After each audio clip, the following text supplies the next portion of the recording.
Hey, this is Diane Dirks. And I'm Rick Voiles. We've been working with co-parents in conflict for more than 2 decades. We've taught classes, written books, counseled parents, empathized, and agonized a few times to help people make sense of their complicated families. We were talking one day, and it occurred to us that helping the most difficult cases comes down to one simple concept. Is one parent willing to let go of the tug-of-war rope, or is it worth it to hold on and fight? So we invite you to take this journey with us each episode as we tackle the questions, should you hold on or let it go? Welcome to Co-Parent Dilemmas, where we give you practical solutions to those impossible co-parents. I'm excited about this episode, Diane. Wow, you didn't even say hello. Hello, Diane. Hello. I'm excited too. And so we want to just intro this for our listeners, because after we do a little talking here, we're going to jump right into our co-parent / pediatrician meeting that we had last week. Yes. And decided pretty quickly, didn't we, Rick, that it was worthy of a podcast episode. Absolutely. Yeah, a lot of good things were shared. A couple of things that I want to say before you jump into that is that the pediatricians are from Canada, and there was some misunderstanding or not knowing how much Canadian healthcare and U.S. healthcare mirror one another with regard to responsibilities and ethics and all that good stuff, right? But I think the conclusion was that regardless of the laws in each country or how the medical systems work differently, at the core, there is a responsibility and accountability somewhere for the medical community to understand more deeply the dynamics of high conflict divorce. Right. And, over and over, you will hear in this recording the pediatricians kind of saying, my focus is always the child. Mm-hmm. But what I thought about during that was, yes, but if you aren't familiar with the high conflict dynamics that a child is bringing into the office, the child can get lost in translation. Yeah, sometimes. Yeah. Yep. It was encouraging to me that they had some experience with the high conflict parents and had initiated some protocols in their office, but talking to the moms, they had heard things they hadn't heard before, and was really encouraged about, oh yeah, that we could do this, or maybe we could do that. So I think ideas are generating, and it could make a change in the industry. So I want to encourage our listeners, as you hear this, and as it prompts you to think about your own situations and issues that you've had with the subject, that you would email us, because this is just the beginning of a conversation. Our hope is that we will continue talking online, maybe having even a second session, I don't know, but that it will result in a suggested list of protocols that we might suggest to the American Medical Association or the Academy of Pediatrics or whatever those organizations are, to somehow incorporate into their statements of what standards might be for medical professionals. Yes, I hope so. Yeah. So without any, by the way, we're not going to do a good news story, because this is my good news story. Yes, this is the good news story. Absolutely. Enjoy. The good news that we got professionals and parents together to actually talk about a difficult subject is the good news. So, it is good news. Without further ado, here is our pediatrician co-parent meeting, and I hope you enjoy and get something out of it for your own situation.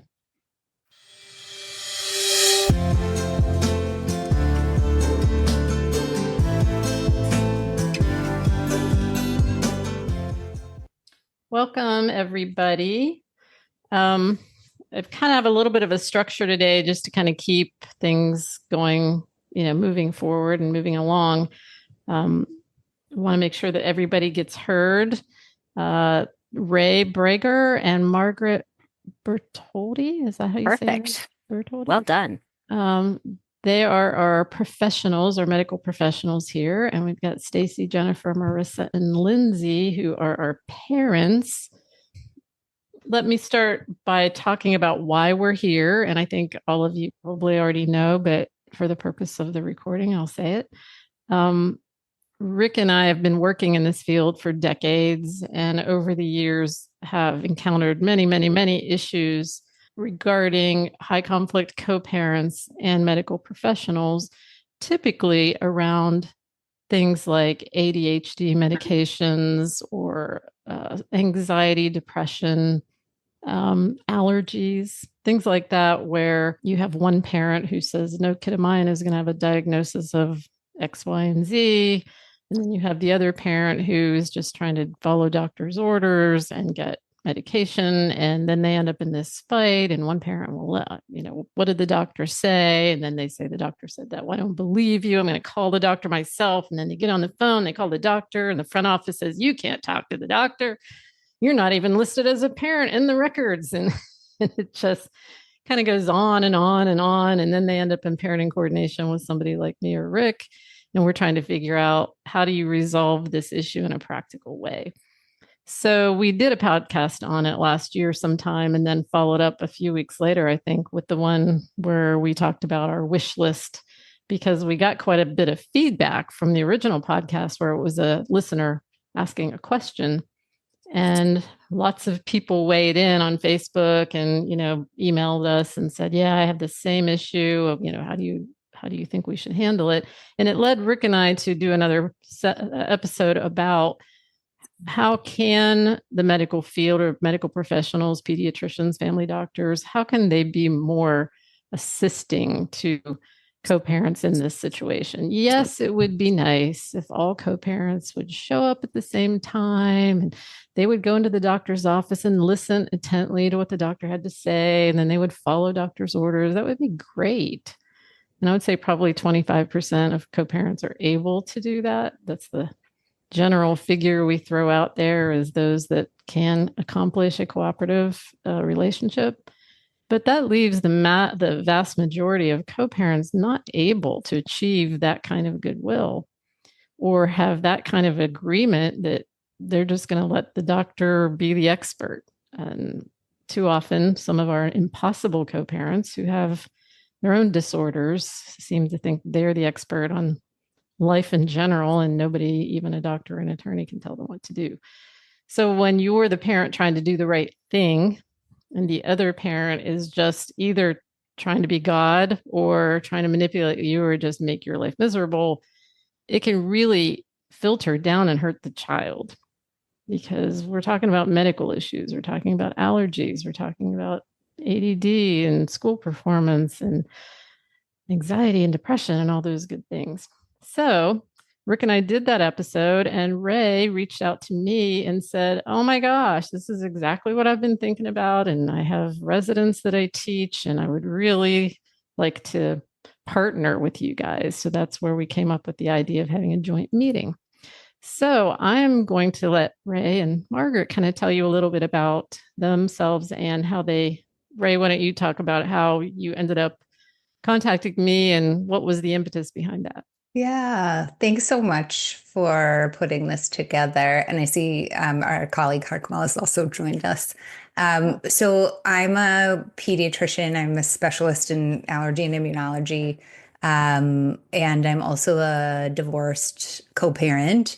And I have listened to the Co-Parent Dilemmas podcast for a while to try to understand more about the brass tacks of challenging dynamics, sometimes for my own learning, for my personal life, and other times for my professional life. And I was telling Diane and Rick just a few minutes ago that often in my professional world, because I'm divorced and co-parenting, people will often ask my opinion or my advice about particular clinical scenarios that they see. And it occurred to me that really we have no training in how to handle appropriate care for children whose parents are divorced. And I I proposed to our residency program for pediatrics that we have a workshop, and the program director said, okay, you run it. And I thought, okay, I have no qualifications or expertise, but I will do my best. So I reached out to a number of different places for input, including groups of colleagues and, of course, Rick and Diane, to try to help kind of fill out the picture of information that parents would want their children's doctors to have. That's awesome. It's we find this in the legal field as well. There's so many new attorneys graduating from law schools that don't have any mental health training whatsoever. And then they get into their field and deal with families, and most of them are, young and not even married yet, let alone married and divorced with children. And so they really have to learn by the hard way. And a colleague of mine years ago thought, we didn't need to put together a college level course for young attorneys to understand mental health better so that they don't have to stub their toe until they figure it out. So when you reached out to me, I kind of thought the same thing. Oh, good. We're from the beginning, maybe letting some of these younger doctors kind of understand it's not, if you didn't come up in a divorce, you have no idea what some of this stuff can look like. So, and even if you did, you only have one experience right to draw on. But I think there's a real potential for harm if it's not understood properly. Margaret, tell us a little bit about where you come in on this subject. So I have been a pediatrician for a while now. I'm not going to say how long because it makes me feel really old. You look young. Thank you. Full disclosure, I'm not divorced. My husband and I will celebrate our 17th anniversary in a couple of months, and we have a child. And neither of us wants to single parent that said child. So yeah, it looks pretty good for staying together for no other reason than that one. But no, truly, you don't mean that. I don't. So because of what I seem to have created a niche in with seeing a lot of pediatric mental health, behavioral, that kind of stuff, I do see a lot of parents that can have a bit of difficulty with co-parenting. My actual subspecialty training, go figure, is in child abuse. So that really makes things interesting. But due to that, I've also had a lot of exposure to social workers and social work and some different learning that way. So I have also gotten some education along the way just by absorbing it, I think, of how to deal with some of those difficult situations as well, which has been very helpful. Okay. So you have been in the middle of all this for a little while. Oh, yeah. Okay. All right. Good. Good. Harkamal, is that the right pronunciation? Yeah, that's close enough. Okay. Let us know a little bit about you. So I've been a pediatrician for about 22 years. And I think all of us have kind of been in the trenches for a while. And I think we're all pediatricians, so we're all really accustomed to dealing with kids and really focusing on really the needs of the child and the child as really the center point of a family around which like the parents really would orbit. And that really everything that happens with the parents, between the parents, sort of that social impact on the child is really quite profound. So, I think it's just comes along with being a pediatrician that we will be running into situations, especially, where there are parents that maybe don't always agree, even if they're married, but particularly where there is conflict between, two parents who are maybe not co-parenting well. I actually came across this podcast. I'm actually recently separated and going through a divorce myself, and I have a couple of teenagers. So kind of issues around autonomy, I think, are really important to keep in mind as children age and get into the teen years. And because really it's no longer about two different parents' voices, it's now the children's voices that become important, and they're able to vocalize what their needs are. So I think from my perspective, learning how to, that's been helpful for me, your podcast. But it's also really important when I'm, looking at cases where I'm dealing with parents myself, and, they may not have the same agenda. They may not agree. It's a standard question in my practice to say, are the parents together? Are they separated? Are they divorced? Do they have a co-parenting agreement? Who has, decision-making ability? And really pointing out that the child has a voice here as well, because I do deal with a lot of teenagers. Sure. Yeah.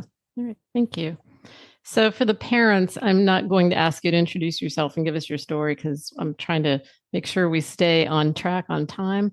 So when you do, I'm going to go through some issues that have come up. I'm just going to make a list, so all of you might want to write something down if it relates to any of your situations or resonates with you, or you have something you want to say about it.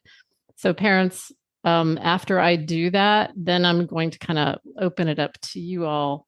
And when you speak, just say, my name is, and I've been divorced for 10 years. I have 2 children, and these are the ages. That will be helpful. So we want to have to ask that question after you get into what it is you want to say. And then we're just going to invite you to kind of tell us some of your stories. And then we'll bounce it back to the pediatricians, kind of, now that you've heard these stories, what are your responses, or how do you handle that in your office? Or maybe it's something you've never really thought about before and you want to speak to it from that point. So does that make sense? Okay. Rick, before I do that, do you have anything you want to bring up before I jump into that? No, I don't have anything personally I want to add. I want to thank everybody for taking time out of their busy day professionally, what you're doing, and to help us and to help all co-parents around the world to make life better for their children. Thank you. Yeah. My ultimate hope, and I told Ray this via email yesterday, I don't think we're going to come to the end of this meeting and have written grand policies for doctors to follow. But I do envision that in the coming weeks, maybe that we have an email group that as you brainstorm and think about what we've talked about, we can kind of be on that group and share ideas. And maybe something like that will come out of it. And I would love that if the pediatricians decided, let's put together some guidelines that maybe you do want to teach in a workshop, or you want to take to the courses that, pediatricians are learning in school or whatever. That would be awesome. I would love that. And that would make my day. We should do something at the AFCC together. Actually, we could do that. That would be cool. So here's some things that I wrote down last night as I was thinking about this. I actually went back and listened to a couple of our podcasts just to kind of trigger my memory. And I'm just going to go through these quickly because we could spend the next hour and a half on one, so I sort of want to throw them out. The first one I thought of is doctors' offices don't often know or even ask if a child's parents are divorced. Like, it's just not, I don't know whether it isn't important at the moment. It's not important until there's a conflict, maybe. So I think, right away, my thought about that is, gee, wouldn't it be nice if on an intake form, there was a question, is this child's parents separated, divorced, together, their step parents? What does the family constellation look like? The second issue that we see quite a lot is a step parent being passed off or listed as the bio parent. So dad or mom takes the child in, fills out the paperwork, and lists the step parent as if they're the biological parent. And then a week later, you're getting a call from somebody who you've never heard of before. The name doesn't sound familiar. Well, my ex-husband brought in our child, and then he told me our child's got this disease or whatever, and I didn't even know he was going there, and I'm the mom. And then the front office people are saying, well, you're not on the paperwork, we can't really talk to you. And then it ends up in court. That's kind of, so again, my brain is going to, gee, wouldn't it be nice if there was, a form that they could fill out that said, we want to know who the biological parents are. We want to know what the court order says about who has custody, so we know who we can talk to, that kind of thing. The third one is who has final say or tiebreaker. And I think this issue is different in different states, and it might be different in Canada.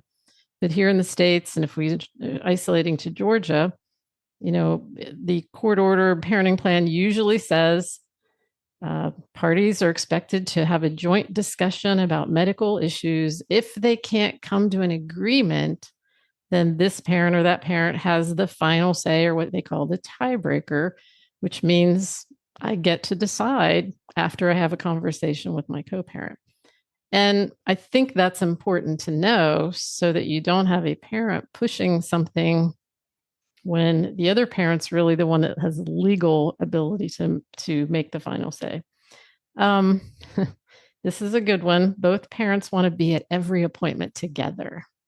In my experience, and Rick, you can jump in here as a professional, is the reason that is, it's not always the reason. Sometimes it's just both parents are just want to create drama in a doctor's office.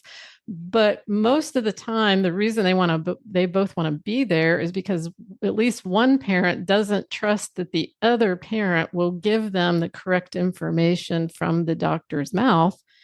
And so I need to be there to make sure I'm hearing it right from the doctor's mouth, because if you go and then you email me later and tell me he or she said this, I'm not going to believe you because I think you're lying to me, or I think you're going to manipulate me, that kind of thing. So we get that a lot. And I know in my own practice, therapy practice, I never wanted both parents at the appointment because I'd have the kid in my office and most of his stress was about what's going on in the waiting room between my parents. So I would say, no, you can't both be here for that reason alone. But that's different from the work that you all do. So I'm very interested in hearing about what some of the pitfalls are of that in your area and what some of the resolutions might be there. Sometimes I will see both parents where one is trying to build a case and they're looking for the evidence to build a case against the other parent. Right. Oftentimes only one parent can have access to a child's medical portal. And I think, Lindsay, you and I have talked about this, where the way that the portals will set up, sometimes, Lindsay, you can talk about this later, you're on a medical system where your portal includes you and your children, and she doesn't want the dad to have access to her medical information by giving him her login information. So I'm thinking in today's age, you mean two people can't access like banking? My husband and I can have our own password to banking information, and I can have my own account if I want, and he can have his own, and we can both look at a joint account. Like surely in the medical field, we can come up with something where both parents can have their own ID and password and only see the child's records and not see each other's records. So that's kind of a real problem from a HIPAA point of view anyway. Can I ask a question about? Sure. Mm-hmm. I never thought of this before. Are HIPAA laws international? Are they the same around the world? No, I don't think so. Okay. That's interesting. That complicates things even more. Okay, we'll get to that. I have two more and then we'll open it up. This is more of a question I have. What keeps doctors from speaking separately to both parents about the co-parent relationship? In other words, wouldn't it be nice if I'm seeing a child and I know the parents are divorced and I bring them in, maybe not together, but even separately, and say, tell me what the level of conflict is in your relationship, because I want to know what I'm dealing with here. Is it high conflict? Is it low? If they say, oh, no, we agree on everything, it's great, blah, blah, blah, then no harm, no foul, great. But if one of them says, listen, he's been a thorn in my side for the last 20 years and he's going to continue to be, he doesn't trust me at all, I really need your help in getting information out. What would stop a doctor from agreeing to put information in the portal or put information in the notes, or even have the front office call the other parent and say, the doctor wanted me to tell you what he or she put in the notes today? I don't know how that would work. But anyway, it's a big, giant question of mine is what's stopping the medical professionals from just asking a few important questions? And my final comment to that, to all of this, is one way to avoid liability or a court subpoena is to have some policies and protocols in place to begin with, because I don't think doctors really want to be subpoenaed. But that's the end game, right? of oftentimes of one parent is I'm going to weaponize the doctor. I'm going to weaponize the medical system in order to get somebody in the courtroom. So hopefully I can get control of my children. That's kind of where I am beginning. You guys may have other things to add. And if it's okay with the pediatricians, I'd like to open it up to the parents at this point. So make notes as we're talking. So who would like to go first from the parents? Emily, go ahead. Thank you. Hi, I'm Emily. I live in Los Angeles. My kids were both born in New York City, but we moved out here and I got stuck here because we got separated.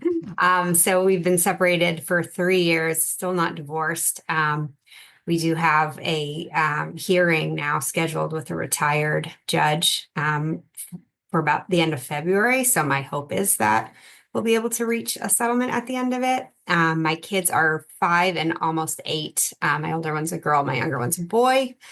And I would say so far with, medical and doctor stuff, it's probably not been one of my top problems. I think, the pattern with us is I take the kids to every single appointment. He never comes. I send him a summary afterwards. He, chooses what he is going to listen to or follow and just discounts what he doesn't think is important. And so, there are certain health recommendations that he just decides he's not going to do. And for my kids, I think ways it's impacted them. I mean, not only, just when it comes to health and hygiene and basics like that he just decides he's not going to do. But when they hear the doctor say it and then daddy's not doing it, they get concerned because daddy's not listening to the doctor. He's not following the rules. And then they'll bring it up to me. And there's, that part's a little bit hard to manage. So it happens with both the doctor and the dentist. I would say so far, knock on wood, we have not had any really huge issues. My daughter did need surgery for an umbilical hernia right before Christmas. And, I was expecting some pushback. At first, he didn't want me to take her to see the specialist because he just thought, oh, I think you're making too big a deal out of something. But turned out she did have an issue and needed surgery. He agreed to it, so that was fine. There was a bit of an issue where my daughter didn't want him to come. And she just wanted to FaceTime him afterward. And I told her for a while, like, I don't think I can communicate that. Like, I think you can communicate it directly if you want, but he may just come and we might just have to deal with it and it's going to be okay. And she kept asking and she finally brought it up to her therapist. And so I finally agreed to email him. And then he waited to talk to her about it before responding to me. And you could just tell it was like a manipulative conversation where he, acted super understanding and, tried to like implant another thought in her head of why maybe she didn't want him there, that she was just worried that we were going to fight, and convinced her that he was coming. And so then he wrote me a scathing email about, accusing me of manipulating and withholding and blah, blah, blah. And so he came, although he almost missed her because he showed up 3 minutes before the surgery was scheduled. And if they had been running on time, she would have already been taken back and Starbucks in hand, anyway, wonderful. But yes, he was there. And it went okay. In the waiting room, it was a little awkward because, they had us check in together and said, oh, do you need like one of these forms or two? And we were both like, two. And then afterwards, the receptionist came over to me privately because we were sitting in different waiting rooms. And she was like, I'm so sorry. My parents got divorced when I was young and I didn't realize it. And I was like, it's okay. You're fine. But, there were awkward moments where it was like both of us going up to see her after, blah, blah, blah. But it wasn't the biggest deal in the world. Yeah. Yeah. Interesting. Thank you. Who else wants to share? I guess I can go. Okay, go ahead, Lindsay. So I have had lots of medical issues. Mhm. That is one of our major parts in our divorce that we have Yeah, that is a huge conflict, definitely. How long have you been divorced and the ages of your children? My eldest is a girl. She is now 14. My youngest is a boy, and he is now 12. We have been, at this point, like my brain is so shot. I think we're like 7 to 8 years. I don't even know at this point because I'm just constantly in some kind of legal something with him, to be honest. And I know Diane had mentioned the EMRs, so the electronic records, the portals. That is a very highly, it is a huge conflict within our situation. Some offices, we are able to have 2 separate portals, which I think is great. One of my accounts is linked to my own personal information. And so I will not give him that portal login, even though he says he should have access to it. And I'm like, you can set up your own. Here's the information. But he, of course, refuses. He says he wants mine particularly. And I'm like, it ain't happening. Another doctor's office, we originally set up the portal just with my login. And then he ended up and they were like, we can't give another. We only have one EMR for each patient. I'm like, well, then I need a generic EMR that can link to both phone numbers, because it kept sending my phone number, like the passcode to get into the EMR. I was like, it has to be connected to 2 phone numbers where he can get the text message as well to log in. He actually refused to give this was at the neurologist. My daughter needed to be on amitriptyline because she was passing out and having dizzy spells. So they were needing to control this. So the neurologist said, hey, she needs to be on amitriptyline. He refused to give her this amitriptyline until I got him this portal access, which took us like a good week to reconfigure that portal to make it to where he could log in. And then also his biggest thing was, we always have to have separate prescriptions. We cannot share prescriptions. So that is a very big deal too. And sometimes the doctors look at me kind of crazy and they're like, it doesn't work like that. And I'm like, I get you don't think it works like that, but if he wants to pay more money for his prescription, then so be it, because the insurance covers mine. I get that. And I understand your thought process, but this is what I need. I sometimes feel the doctors look at me crazy because they don't truly understand how much of a conflict we get into that. So that was one of the things that happened, like EMR wise with that. My other we've had so much. Another big deal to me, which I think offices really need to think about as well, is training for their front office staff as well. And then my daughter has severe allergies, and she had to get some allergy testing done. Well, he's done this at other offices as well. He'll go behind my back and cancel my appointments and reschedule them and bring her in. So he did that with the allergist without her being off of her medication for the appropriate time, because to him, he told her she only has allergies at my house. So she is not allergic to anything. So he brought her in to the allergist without being like off of the meds for the appropriate time. And I knew she was going because I got the text message. And I called the office and I was like, hey, giving you a heads up, my ex, for whatever reason, canceled my appointment. My daughter has not been off her meds for the appropriate time. He doesn't believe she has allergies. I really think he's trying to skew these results. And thankfully, the front desk person, I got in contact with the manager, and she was going through a divorce herself. So she was very understanding to the situation. So she was like, okay, well, I told him, hey, I told Mark, hey, the doctor's office can't see you because she hasn't been off of the med. He still showed up. He made a scene at the doctor's office, and the she called me and she's like, hey, he left. He made a scene, really big deal. He tried to reschedule. I told him no, because she was like, you know what? Only mom can schedule now these appointments. I'm changing, like, with how much this has been going on. And I'm final medical say. I've been clinical for 18 years now. So medical is my thing. So she was like, period. It's just you who can schedule. Your final say anyways. That's it. So they told him only mom can do this. He has had his significant other pretend to be me on 3 occasions now.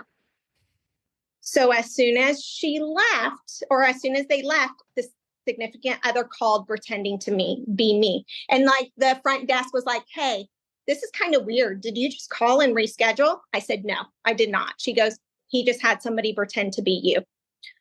So we then had to double password protect the account to where only I could schedule appointments. So that was a really big deal. She tried to call again and reschedule. She didn't get the passwords correct. So I think that's really good, password protection, because that's been what, like with the allergist, that was my godsend, to be honest. Yeah. Then the significant other has also taken my son into urgent care visits, being mommy as well. So like Diane said, how do you know who's really mom? Like I've gotten to the point, the lawyer's like, you need to bring a picture to the office of you and the significant other and give it to the front desk. But again, that's where the training needs to go into to everybody. And my other kind of thing is sometimes I'll call to prepare a new doctor's office, like the orthodontist. I had to be like, hey, listen, I need to give you guys our paperwork. I am medical final say. He's not allowed to make appointments, this and like all these things. And they're like, oh, it has to go to legal. Well, where does it go after it goes to legal? What kind of protection gets put on that account? Because I'm going to tell you, like, our pediatrician, they know I am medical final say. Okay, great. For a while there, until literally just recently, my ex was taking them to their yearly visit. He got them, I have certain stances on certain things. He got them vaccinated against 2 different things that I would never have vaccinated them on. And you can't take that back. And you can't take that back. And again, I am medical final say. So does the paperwork need to be reviewed before big decision? To me, a vaccine is a big decision before you inject a child with something, because you can't take those back at all. Yeah. Thank you. You're welcome. Marissa or Stacy? Stacy. I can go. Okay. Hi, I'm Stacy. I have 2 boys, Sebastian and Oliver, and I have been divorced for 12 years. Yeah, I guess. Since 2013. Long time, but it's been quite the road. So I actually have some questions for, the pediatricians here too, because, having worked in, medicine too, I wonder what kind of time you have. I mean, because I know that that's a constraint as well. And so it's, do you have the time? You might, but another one might not, so I know that that is probably really a tricky situation as well. I am part of several, high conflict divorce groups, and, and I reached out just kind of getting feedback for today and just kind of wanting some different scenarios. And a lot of it came back to be similar to some things Diane mentioned, and things I have been through as well. ADD. My son, youngest was, I knew something was wrong when he was very young, just because he was different from my other son, and just trying to get him tested. It was really just for dyslexia to start. And the fight that I got just to get him tested. And then, again, he was diagnosed with ADD along with dyslexia. And being able to actually put him on medicine, and those sorts of things. I know every situation is different. My ex-husband, money is the most important thing to him. So if it's something that we have to pay for, like testing, he's not going to do it. Also, my oldest son has been through 7 therapists. Diane was the first. And that would have helped had the pediatrician been on board with that, and had a little bit more, none of you are my children's pediatricians, and they have excellent pediatricians now. But I think treating the whole child and looking at the whole child, and so being a part of that mental health, and it would help if it was a little bit more, you're the professional, what's best. And so having it come from the professional versus us, co-parents coming back and saying, oh, well, they recommended that we seek this. Well, then that's going to be, oh, well, that costs money. No, not going to happen. What my response to that is, Stacy, and you made me think of this. When Rick and I or people in our organization have worked with high conflict co-parents, we would put together a team of professionals, the therapist for a parent, the parenting coordinator, the child's therapist, working in a team, because when there's more than one professional talking to each other, you're less likely manipulated by a parent. And so as you were talking, the idea came into my head, I understand the time thing, but is there room for the pediatrician talking to the therapist who also talks to the family doctor who's talking to the neurologist or the specialist? That exactly. Can a team actually talk to each other about a child's care, and how much more powerful that would be, even in the court, saying, the team talked and we decided that this child really needs to be on, he's way up here on the continuum from mild to severe. Without medication, he's not going to thrive in school. And let that be the way it is now. Well, I've got final say. I get to choose what advice from a doctor I'm going to follow, and that always bothers the other parent. And so anyway, I wanted to throw that out there. Would the team aspect actually be a good response? I think that would be excellent.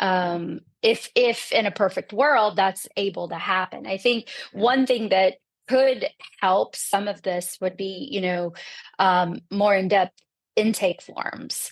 Like the parent coordinator, has 2 separate intake forms, one for mom and one for dad. And I think reading those, you can read the different communication styles, who's more aggressive, who is actually there for the child and has the child's best interest versus, my child is fine, there's nothing wrong with them, she's going to think that, because you'll read that and you're smart enough to know, okay, I'm reading what this parent's saying versus what this parent's intake is all about the child and wanting the best, for their child, and versus it making it about the co-parent and not about the child. Yeah.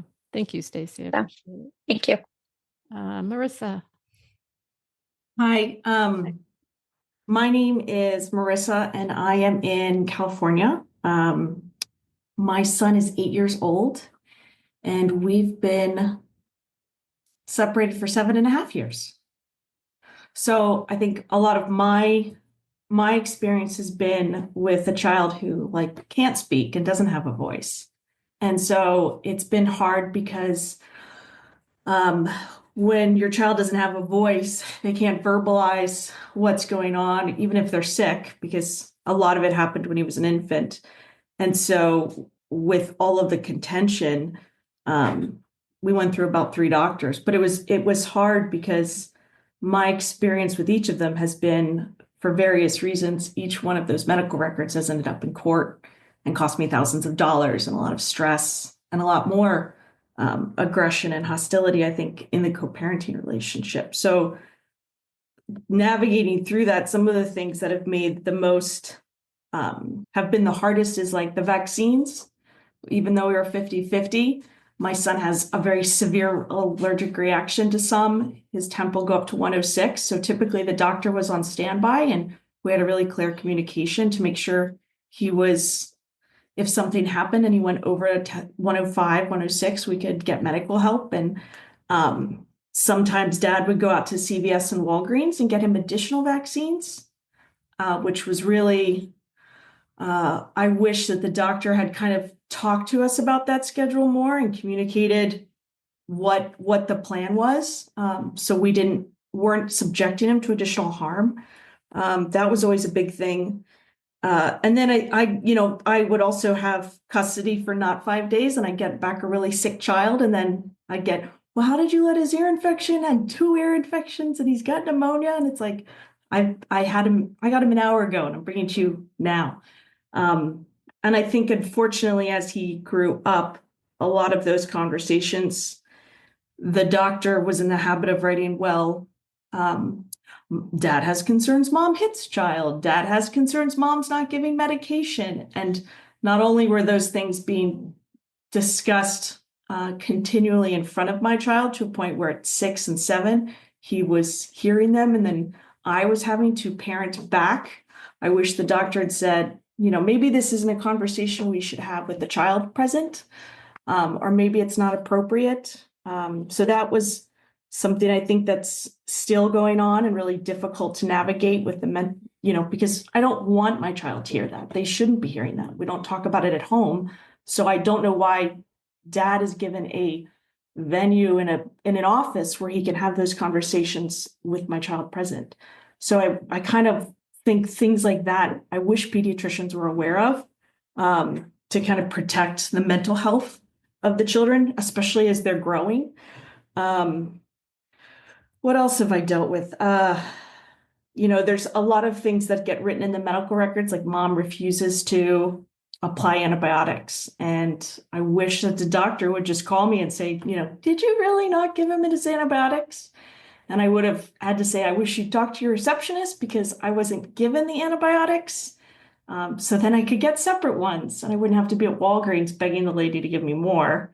And convincing the doctor. So I think that was really hard too, because it's important when they get those 7 to 10 days of amoxicillin to have the continuity. But if you're not given the bottle, then it's stressful. And I think it's interesting. A lot of the conversations now that I'm having, like, unfortunately, I have to throw my legal agreement over and my parenting agreement and write memos and memorandums. But a lot of what I've been able to recently accomplish is I talked to the chief of pediatrics, and he's, now he and another doctor are primary, and they say mother states and father states, because if those medical records aren't properly documented, it just causes havoc in the legal system, because the lawyers, in my experience, they're not, they can say history of this. Well, that's sort of true, but it's not really true. And you get that as medical professionals, but a lawyer takes that and runs with it and says, oh, they have a history of moms denying care. Dad should have full custody. So I know a lot of this stuff is really difficult because it would be time consuming, but I think if you're in there in the notes and everyone's trained to write mother states, father states, so it doesn't come off as your opinion, that really helps the judges and the lawyers later. And I think, agreement on vaccine, access for both parents, separate prescriptions, and trying to just make sure that drama doesn't come into the pediatrician's office is my biggest issue, because the kids do hear it all. Thank you. Appreciate it. Jennifer? My name's Jennifer. I'm based in California, divorced for 8 years, 2 boys, 16 and 11. Our issues, medical issues, have been separation anxiety, ADHD, depression, and OCD. We have 50-50 medical say, which makes it so fun. And, its own special set of challenges for sure. I guess the 2 biggest pain points have been around billing and communication.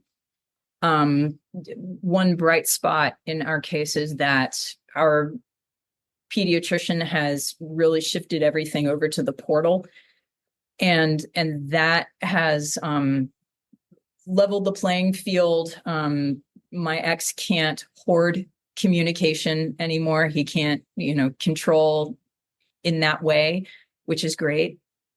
And with payment, I'm able to see what's owed and pay exactly half, which has been another way in which the ex, says, I've paid for all of it and now you owe me this. So that part has been taken care of. So basic things like that go a long way towards alleviating conflict. And so let's see.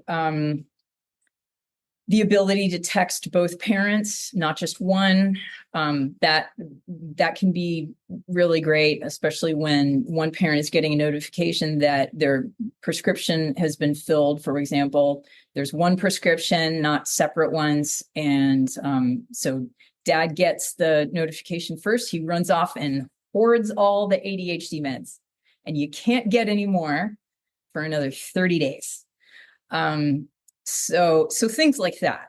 And I appreciate that there's only so much that a doctor's office can do, but being aware that a kid has two homes and having that communication be two-way as much as possible can go a long way towards helping the child. And let's see. With my pediatrician, I got into, and I told Diane this some time ago, I got into a serious discussion with her about my older son having his dosage increased without my consent. And her argument, which was valid, was I had one parent in front of me. I made the decision based on our agreement, and, so she had no apology for me, and didn't feel like she needed to explain herself. But interestingly enough, since then, she has been really good about putting notes for me in the portal such that I'm kept in the loop. And that was my whole issue, was that both parents really need to be kept in the loop as much as possible. Yes, the onus is also on the parents to provide a summary and to the other parent, but that kind of transparency in a portal that belongs to both parents equally goes a long way towards alleviating conflict. That's about all I've got on my side. Thank you. Okay, thank you, Jennifer. I don't know what the answer is to all of these questions, but I'm glad that everybody's here to share. Thank you, parents, for bringing these things up. So I'm going to open it up now to the pediatricians and kind of give your feedback, or what are your thoughts about what you just heard? Ray and Margaret and Harkamal, any comments, suggestions, questions? I think we have lots. Yes. I just good. I just want to say a couple of things. Yeah. The first is thank you all for sharing your experiences. Yeah. And we can only imagine how harrowing it's been. Harkamal and I have been through some of the challenges, but I don't think on the level that a lot of you have experienced and parented through, and truly, it speaks to your courage that you're here to talk about it. So I think that's number one. The other thing, though, that I want to mention, and then I'll hand it over to Margaret, is that we're all practicing in Canada, and that means that our kind of infrastructure is somewhat different. Fortunately for us and unfortunately for you, we can't really speak too much on the billing side. Like, the financial responsibility of seeking medical care is something that's not much of a part of what we do. And our kind of setups of our clinics is usually different from what I understand it to be in the US, which is to say that most of the physicians that are practicing in the community run our own clinics rather than have it be run by a management team, which in some ways gives us more control and some less. So just some caveats before we go on. And then I think Maggie has lots to say. I do, actually. How could you tell?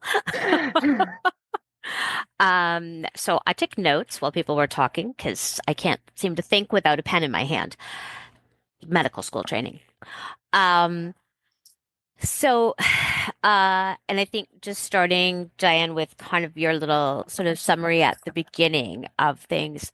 So because I am a consultant pediatrician, so the way that people get to see me is their family doctor or somebody like that has to send me a consult saying, "Can you please see Sally because of X? We'd like your opinion and suggestions on this." Um, if they are coming to me, and it's generally for some sort of behavior mental health kind of thing, because that's what I seem to do mostly, there is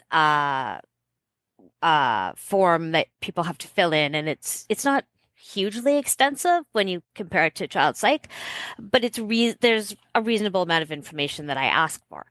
And for anybody coming to see me about anything, one of the questions that is always asked is, are the parents together or not? If not, we want court documents, and we're not going to see that child until we get them, unless like the child's going to die. And then, we'll take your word for it. But other than that, we're not going to. Sorry, Maggie, can I ask you a question? What do you do when there are no court documents? So we have had that occasionally. If there are no court documents, then whoever's going to bring, if just one parent is going to bring the child, then we ask for a letter from the other parent saying, yes, I know that mom is bringing Sally to see you and she has medical decision making, and I am okay with that. Mm-hmm. I mean, it's the best we can do, right? Yeah. So we do the best we can. And we also, if there's sort of any access at all from the other parent, I don't care if it's every other weekend, I don't care if it's every 2 months that they see the child, then one of those packages is sent out to that parent as well, because I want as much information as possible from whoever looks after your child. So that's, we want those before we even see the child. And I want to know if there are step parents involved, we want to know who those are as well. So we ask those questions. As far as who comes to appointments, that is up to, at the beginning, that is up to the parents. But there's a hard and fast rule in my office. So first things first, I am not everybody's cup of tea, and I understand that. Can be an acquired taste. But when a child is referred to me and comes to my office, that child is my patient. That child exists within a family structure which supports the child. So that is also very important to me to know about and to support. But the child is my patient. That child needs to feel safe coming to my office. My office is a safe place for that child. I flat out tell children that when they come to me. This is a safe place for you to come and be and talk to me and tell me stuff. They tell me stuff, they tell my staff stuff. This is a safe place. That means for mommy and daddy, there's no fighting in my office. There's no fighting. There's no sniping at each other. There's no sarcasm or snarkiness. And there's no warnings. You're told that before you get there. You do it. The child and I get up and leave. And then I feed your child candy until you've decided to settle down. And I have done it. I fed one child an entire bag of Reese's peanut butter cups. I checked, they didn't have allergies or diabetes. Yeah, and yes, they were there for an ADHD consult. That kid was bouncing off the walls by the time they left. The parents didn't do it again, oddly enough. Yeah, there's no fighting in my office because that makes it not safe. As long as you can do that, you're both more than welcome to be there. Or if parents have if they both want to be there, but they have problems being in the same room, which I understand, we can have one parent there virtually and another parent there in person, or we can have one parent there on the phone and another one there in person. And that way somebody can take a break if they need to. Generally, it works.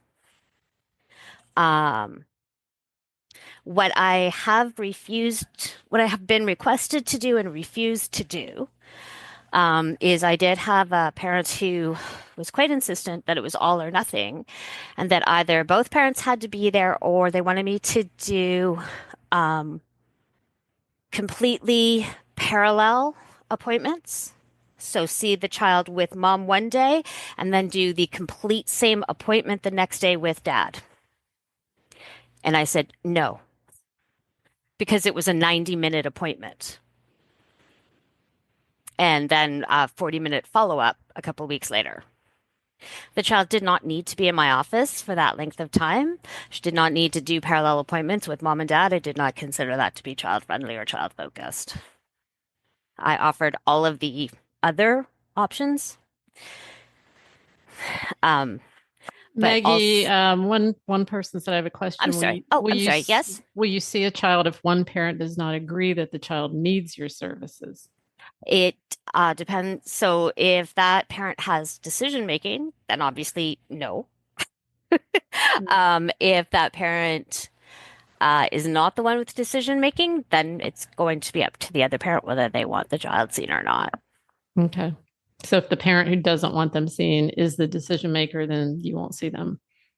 Well, I don't think they'd actually, I mean, I'm not sure why I would if Yeah, you're the decision maker and you don't think your child needs to see me, then I don't think you'd even make the appointment, right? Yeah, right. Got you. Yeah. Sorry, what else was I going to say? So my EMR doesn't have like a portal as such, but it does have, you can book appointments or we send you emails to remind you of your appointments and that sort of thing. And yeah, it does only have a place for one email, which I agree can be annoying. But what we ask parents to do is to create one email that you both have access to for this, like just for us. And that's how we send you all the stuff that we send by email. And you both have access to it and you both get everything. And I understand that people are like, well, but can't you just email, my ex about this? Well, the problem is it's not just you, right? Divorce rate is 50%. I don't have the staff and the time to be double emailing like over half of my patients. But just sending one email with two recipients?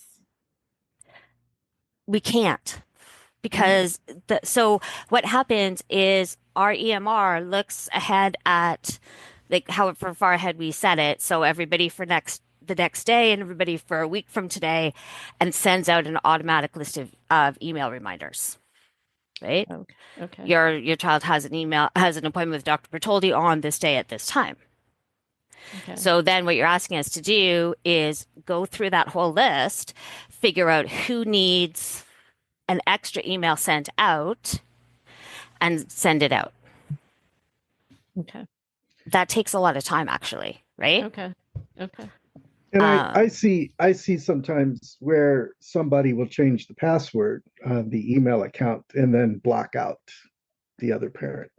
So with ours, when you get an email from our EMR, it's your child's date of birth. Oh, the password? And it can't be changed. Yeah. Oh, well, if it can't be changed, that helps. Yeah. Cool. And as far as then there's kind of this sticky issue of consent, because there is no medical age of consent in Canada. So we just have to believe in our medical opinion that the child is old enough to understand what they are consenting or refusing consent to. So a 4-year-old who's going to make a huge crying hissy fit about getting their 4-year-old immunization shots is not able to give consent to getting a vaccination or not, right? That they can't, they just don't want a needle.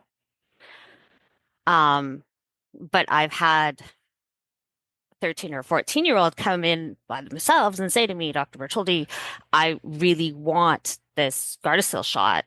My parents disagree with it, but I understand why I should get it. I want it. I understand why they don't want me to have it, but I disagree with that. And I really want it. Am I allowed to get it just on my own with my own consent, which brings us into a whole new ballgame. Are they though in Canada? Yes, they are. Okay. All right. The other very interesting part is accessing medical records. And parents automatically think they have access to their child's records, right? They don't. I'm sorry. So after about age 11, I would think, 11 or 12, you can see your child's records if they give me consent. Wow. And if they say no, they can also tell me, but I don't want them to know that I didn't consent, Dr. Bertoldi. Mm. So what not do you only say? not only can you not see your child's records, I can't tell you that they didn't consent to it. Mm. But by default, though, doesn't that mean that the child wouldn't consent? Think what you like. Okay. Okay. So and I mean, I have a pretty small front office staff because I'm the only doctor in my practice. Mhm. And so they get to know parents fairly quickly and understand who they are. And I've had them come to me before and go, you know what, Margaret, like so-and-so called. They said they were calling about something. It didn't sound like their mom. Like, call mom back then. Yeah. And see if that's who it was. Because it really didn't sound like them. That's odd. Yeah. Right? Or like we do get some odd phone calls at times. And my staff is pretty good at coming to me going, should I do something about this? Yes, do something about that.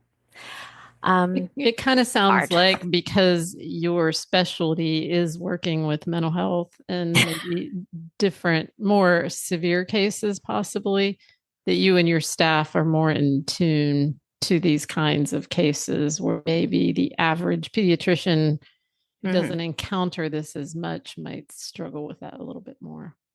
We are self-selected, the three of us, as people by all means. you know, feel passionately about this and maybe are more informed than most. Absolutely. So there's certainly a bias in who you're talking with. Yeah. Right. But that also means then that you have procedures, protocols in place already because of your experience that the average pediatrician may not. Right. Well, I think that also comes along with time. So I can say that I practice very differently now. And I have a lot more sort of policies in place for how I deal with, families compared to when I started, 20 years ago. Sure. And that's just from having had experiences where you're like, I can't believe this is happening. Like, I never even thought this was a thing.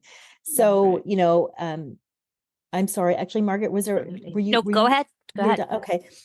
So I wanted to say also, I am so grateful to be here and to be able to hear all of these parents' stories, and that you are actually, making efforts to really get this information out to us about the problems you're running into, because my mind is just going with, questions for my EMR company about changes. Can I make this change or that change? Because I can see where these things really become problematic for you. I did start, when I first started my practice, I did not specifically ask about parents' marital status. That's a standard question now. It is a standard question. Is Children's Aid involved in your child's care or child protection? It is a standard question, is this a parent legal guardian? And also, who does the child live with?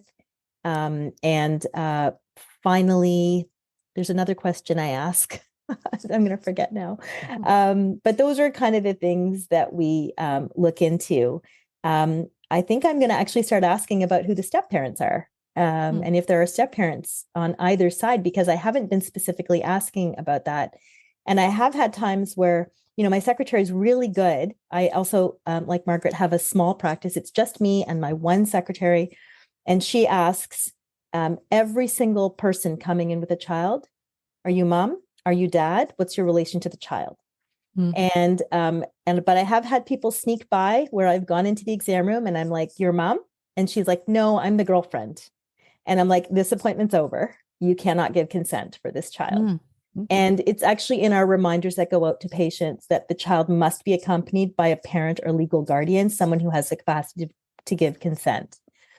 For younger kids. Older kids, like Margaret was saying, 12, 13, 14, if they're old enough that they have the cognitive ability to understand, I can obtain consent from that person.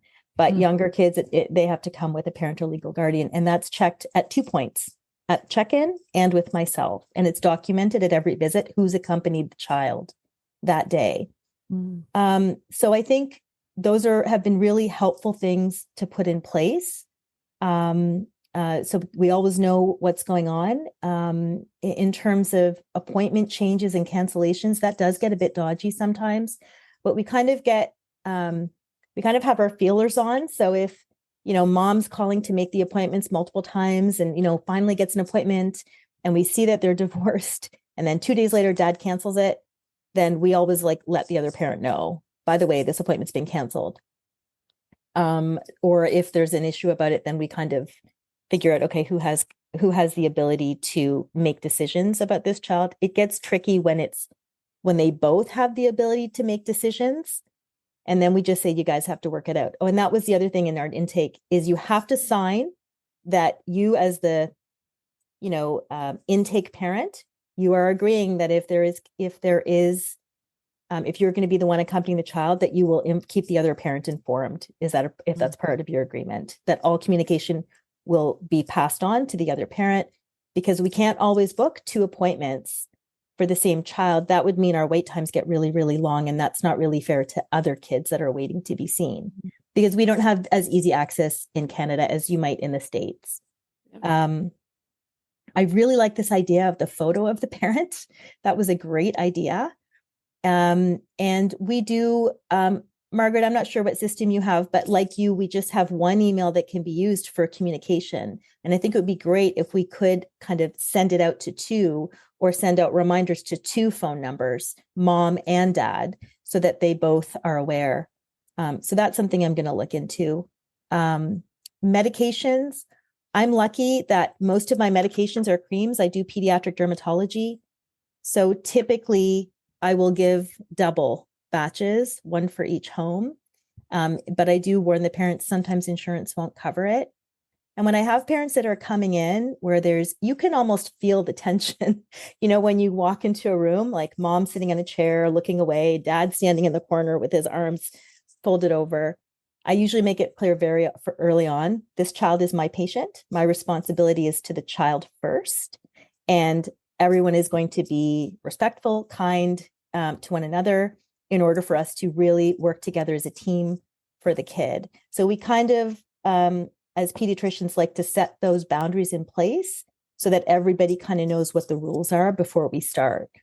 I don't know if I have more to add there. I think it was just, but I do think that some of these ideas really were great. And I just want to thank you for that.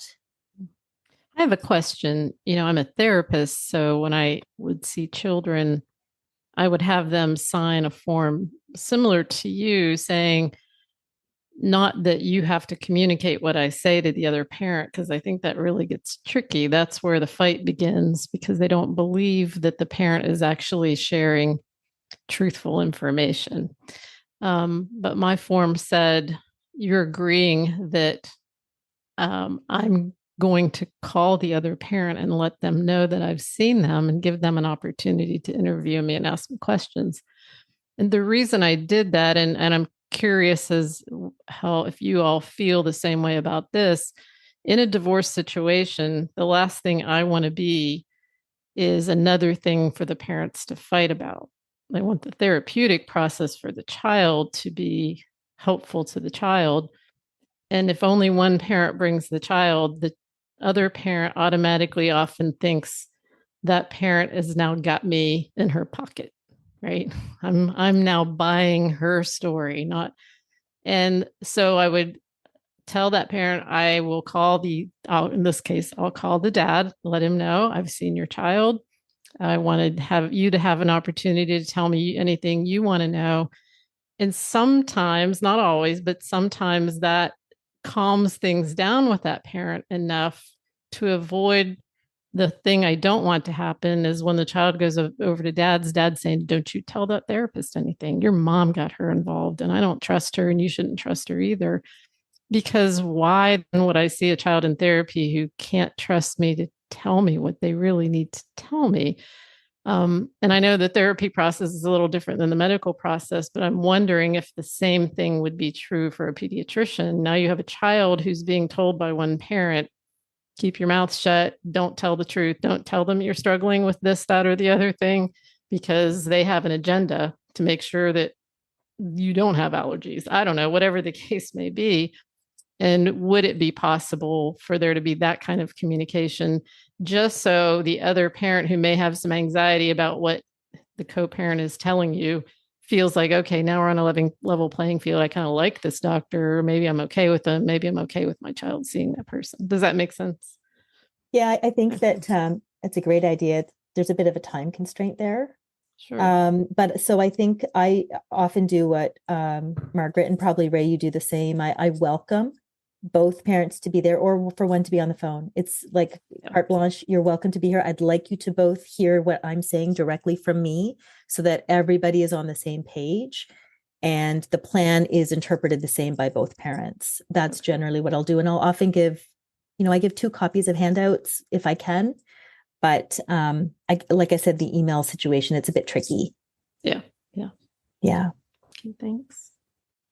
Rick, do you have any questions or concerns or thoughts or feedback? No, but I did see Ray unmute herself there. So I think she was going to jump in. Okay.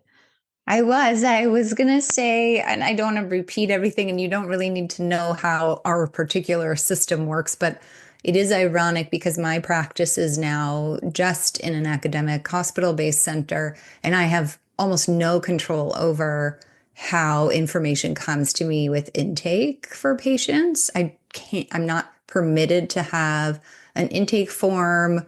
So all the information I get is what I ask in the visit. And both parents are able to access our MyChart system, and we can have 2 email addresses there.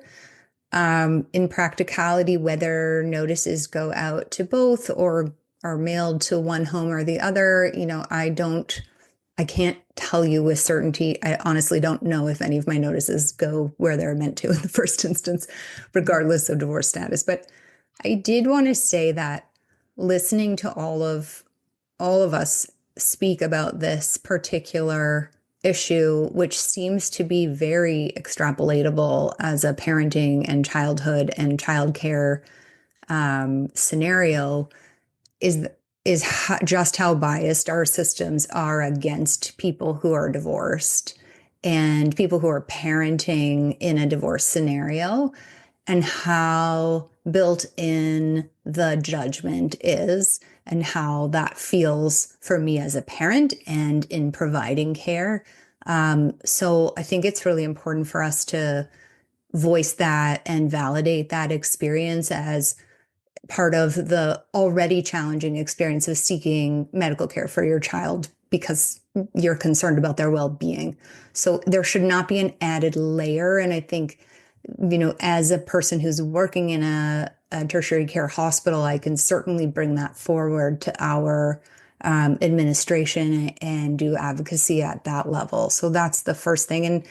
And the second thing is that I agree with what Harkema was saying. My own experience as a divorced parent has really informed my ability to consider these things.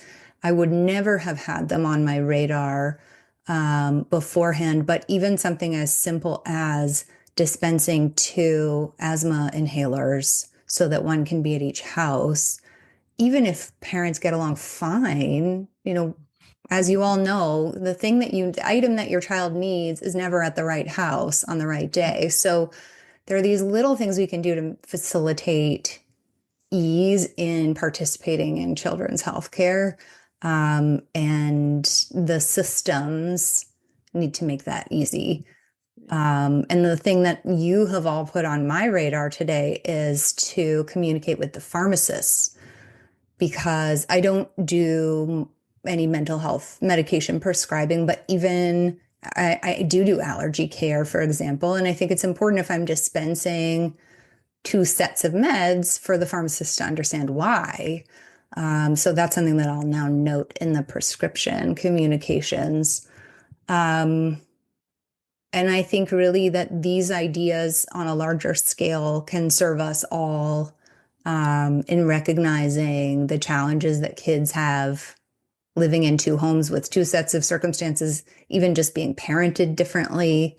All of those things are things that we need to recognize as a broader community so that we can make sure that those kids are not invisible, even in the small ways.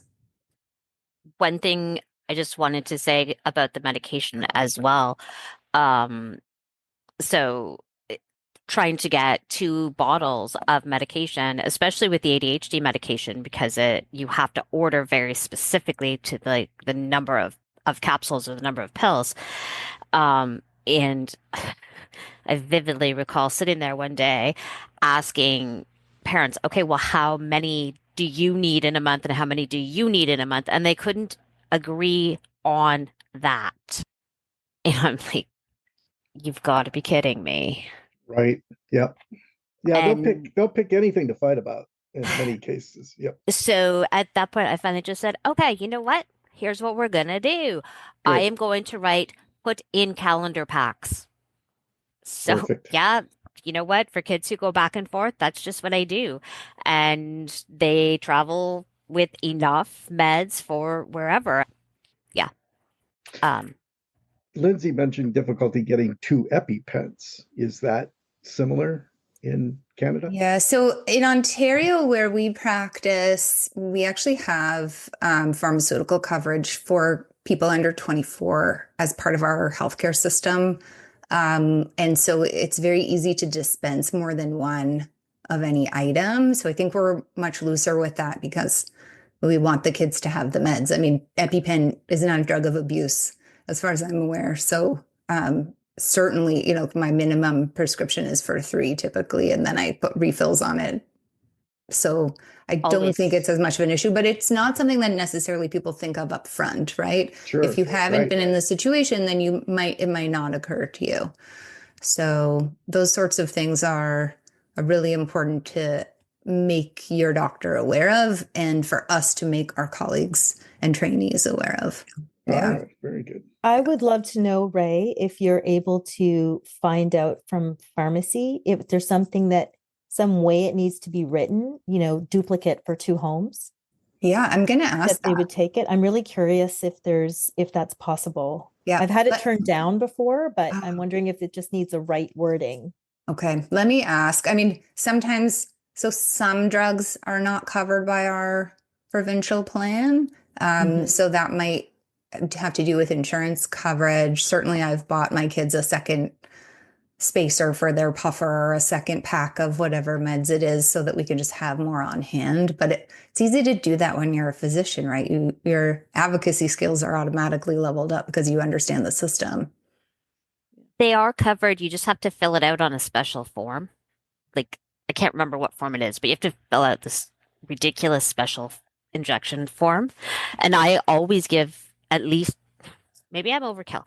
I always give at least 3 because I say kids need 1 for home, 1 to carry, and 1 for school. And so if there's 2 homes, I give them an extra, like as many homes as they have, they get EpiPens.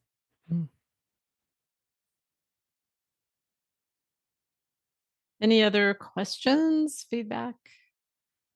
One strategy that I've used myself if my ex and I are not in line on a medical decision is, and it's the convenience of kids getting older, is to send my kids in by themselves to speak to the doctor, because then it's kind of taking my sails out of the wind of any argument that could come from what my child discusses with their doctor. And it's been a really nice thing as my kids have been older and had some kind of controversial decisions to make about their own care. So I know some of you aren't in that boat yet, but I hope when you get there that it allows you some breathing space. And And I think it's also important for us as pediatricians to allow the child, even if they're little, to have some space without parents in the room, to voice their own opinions and concerns. And I would echo that, Ray. I found that I was having some conflict with my ex about our son, about, whether testing was necessary, whether ADHD was a diagnosis. And, I finally said, you know what, he's 13. He's old enough to go in. And, I've always, from a very young age, we scaffold how the child gets used to being around the doctor. So first they're the baby on your lap, then they're the toddler around the room. And then as they get older, you kind of, let them have some time where you are present. And then you step out for a little bit, right? When they're about 7 or 8, you say, you can just have 5 minutes with the doctor and talk about anything you want to talk about. And then when they get a little bit older, you kind of go in, you say your piece, then you say, you know what, you're good. And the child develops that trust in their doctor over time. And eventually you're just sitting in the waiting room saying, let me know if I can help in any way, but it's between you and the doctor. Yeah. And that kind of takes some of the conflict out of the situation, because now the child is actually, the patient, and they have that doctor-patient relationship alone, right? And you're just now the support person. It sounds like Ray and her co-parent did that well. I'm not sure about the others, whether or not the other parent would agree with that strategy, because if they're a control freak to begin with, they're not only trying to control their co-parent, they're also controlling their child's care. And the doctor, Yeah, if they can. The nice thing about that, though, is because there is no age of consent in Ontario, once the doctor feels that the child is old enough to make those decisions, it is a sacred relationship. The parent can't interfere. Okay. We need to check into that, Rick, about what the rules are in the United States about that, the age of consent. Do you know anything about that, Stacy? No, and I would love to know. That's why I mentioned that earlier, because I think it would be interesting to know. I know there's different kind of rules and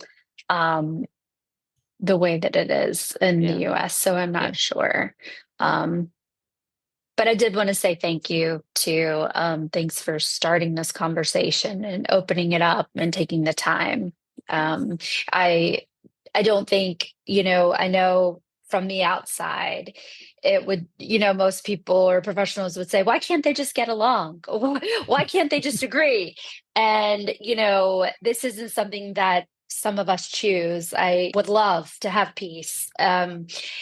And be able to co-parent cohesively and make decisions what's best for our children. All I've ever wanted is peace. But unfortunately, I didn't get that. So I didn't choose this. And, it's so thank you. But thank you for saying that, because I think the average person who hasn't gone through this feels exactly that way. What's wrong with you guys? What even our judges in the court system will say, absolutely, you guys just need to figure this out, as if that's what it's really about. Yeah. I have a question. Would you say, the doctors on the screen, that pediatricians in Canada have an experience regularly of being weaponized by conflicting co-parents? Yeah, everybody's nodding their head for those who can't. It certainly does happen. You can tell when they have an agenda when they come in. Absolutely. And you go right back to the child is the focus. My focus is on what's best for the child. Exactly. I like that.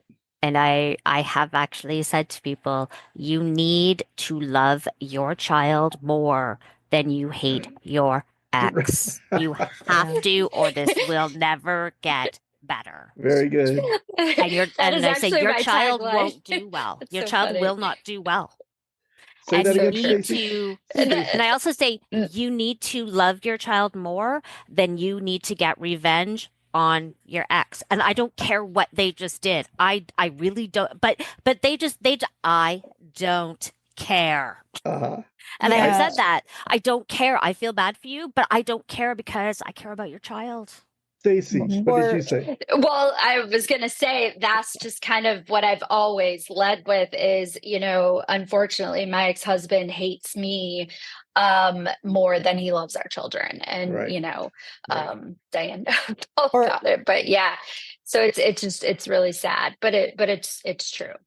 Or even, that you need to love your child more than you need to be right. Yes. That or as to well. win, you know? The winning, the control, the Yeah. you know. I just wanted to offer to you, Stacy, and maybe this applies to all of us to some extent, but a very wise child psychologist told me that kids really need one North Star. Mhm. And even when there's chaos going on around them, if they have one North Star that is solid and just plowing ahead and doing what they need, then that is the thing that sees them through all the other waves and all the other storms. So you just got to keep being the North Star. Very good. Thank you. Yeah. Well, I can't think of a better thing to end with. So thank you, Ray. And thank you, everybody, for taking the time out of your day to share this. And we're not done with this conversation, but this was a really great start. And we'll create an email group and we'll continue to share ideas and see where it goes. Thank you so much for teaching us. We are going to take this back to our communities, and this has been totally eye-opening, even for people who know a little bit about. Sure.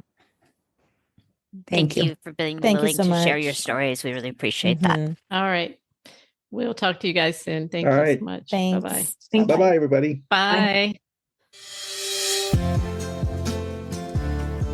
The information contained in this podcast is generic. It must not be misconstrued as constituting legal or psychological advice. Decisions relevant to any specific individual, family system, or case require the direct evaluation of skilled, child-centered professionals.